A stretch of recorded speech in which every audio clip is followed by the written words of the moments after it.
Now, President Obama has urged Asian countries to follow what he called Burma's remarkable journey towards democracy. The first sitting American president to visit a nation once considered an international pariah met his Burmese counterpart and the pro-democracy leader Aung San Suu Kyi, who got a hug and a kiss.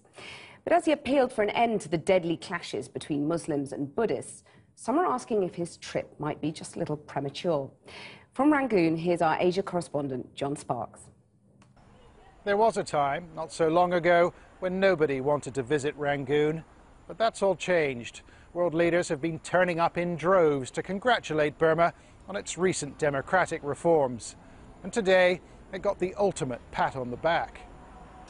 President Obama's visit is all about encouragement, a bit like awarding a prize for most improved student. He paid a visit to the country's president, Thein Sein, and the opposition leader, Aung San Suu Kyi, who certainly seemed glad he came. But the president has received a great deal of criticism for making the trip now.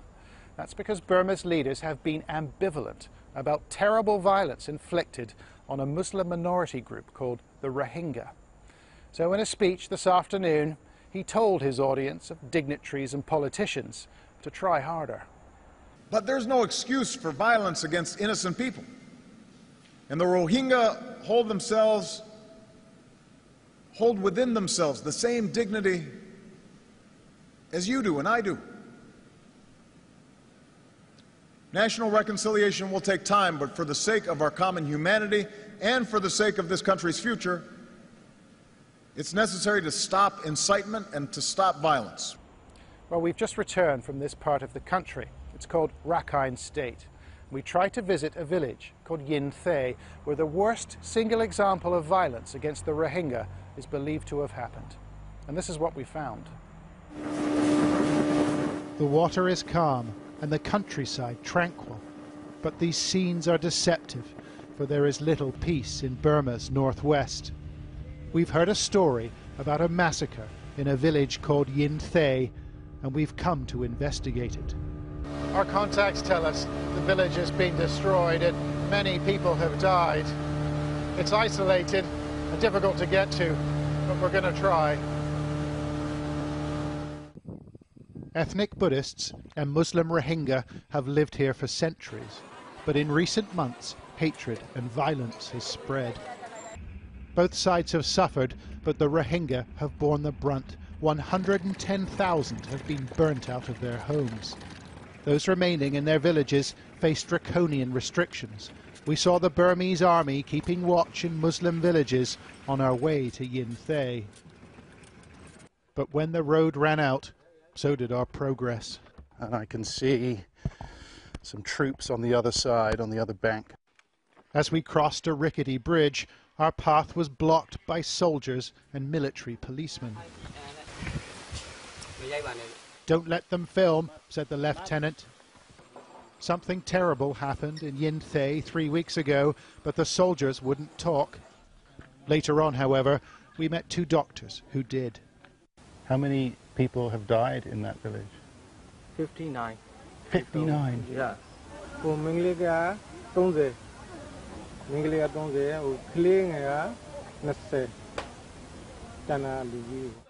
I asked the doctors what happened. They said the local Buddhists, the Arakan, had carried out a planned attack. 5,000 people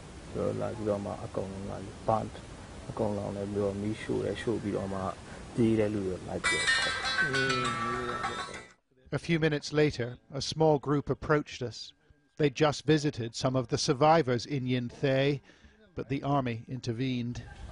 No. Can you tell me what happened? What happened? No. Can you tell me what happened? However, we have obtained pictures from the village. Pictures of newly dug graves.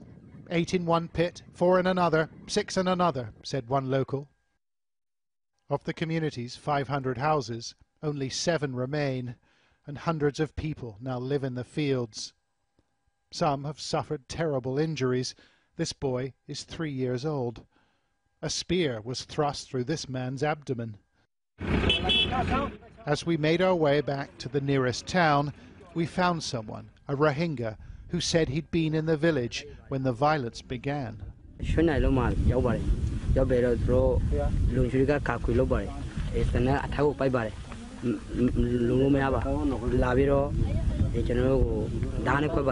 Mr. Ayu described a massacre, acts of barbarism conducted with spears and swords and maces.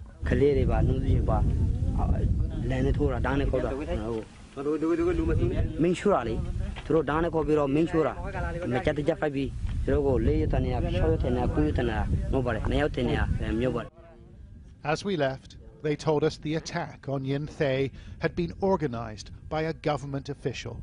And tonight we've learnt the government's administrator in the area, a Buddhist, has been arrested.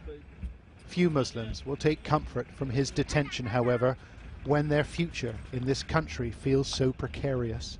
John Sparks, Channel 4 News in Burma.